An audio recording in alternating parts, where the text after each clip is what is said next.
Make sure to stay until the end. We're going to share a common mistake people make and they end up spending thousands of dollars on parts and repairs they actually do not need. All that will be covered in this video today.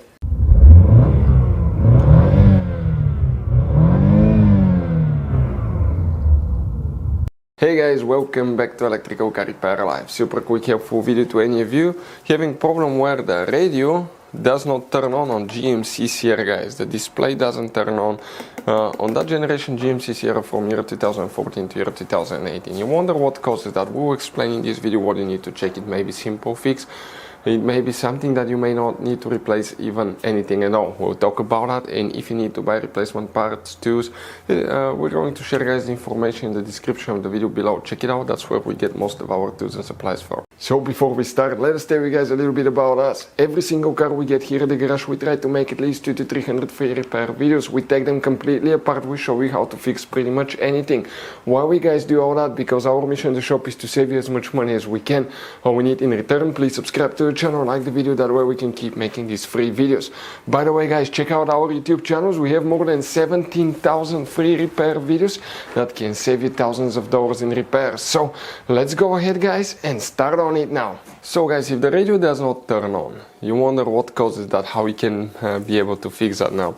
First thing you want to check is the fuses, but even if the fuse is good, we will explain what else you need to do to your fuse. Okay, it could be simple fix.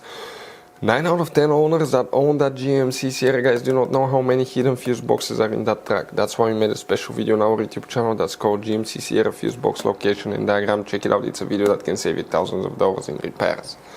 We need to open the passenger door, and here on the side of the dash, on the passenger side, you see you have that cover here, you need to pry open, and behind it you're going to find a fuse box with a layout like this one here. But before we guys continue, let's explain quickly why it's always a good idea to test fuses and relays. It is guys very important to test fuses and relays. On those fuses you cannot clearly see if they're burnt or not, especially you can see in the J-case fuses as well.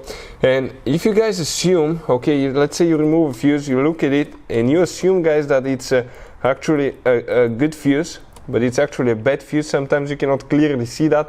What can easily happen guys at that point, you can put the bad fuse in and you start replacing parts and tools that you don't need to, so you lose your time, you lose your money to fix a problem that doesn't exist, when all we had to do is test the fuse and replace it. We'll put a link to a special video that will teach you how to test fuses, how to check relays very easily as well guys. So check it out, it will be in the description of the video below. So let's zoom in now guys and explain what we need to check. The main fuse that you will need to check today guys for the radio, the display, will be fuse number 18. We're talking about a 20 amp fuse. There is one more that you need to check, but if that fuse is good, pull it out, let the system sit without it for about 10 minutes. Okay, push it back and see if that fixes the problem. If it doesn't, always check fuse 36 as well. That's for the sound amplifier, but in some cases it can cause trouble too guys.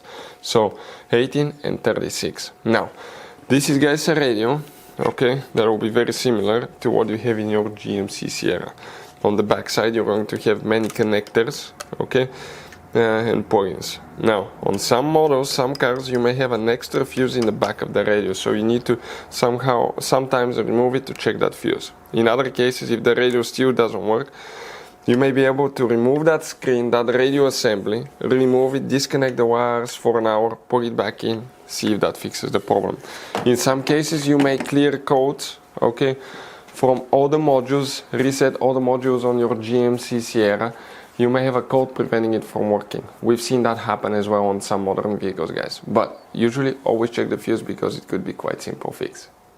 So guys, this GMC Sierra has all kinds of different fuses, different kinds of relays, and those could be really hard to find. If you're in the middle of nowhere, you cannot find a replacement one, you may be stuck because of that. So we recommend guys, okay, to get some spare ones and put in the glove box for a peace of mind. We will share the information in the description of the video below where you can get them from at a good price, quick shipping, that way you do not waste money and time. Hopefully guys the video was helpful. If you have any questions, don't hesitate to let us know. Thank you for watching, see you next time.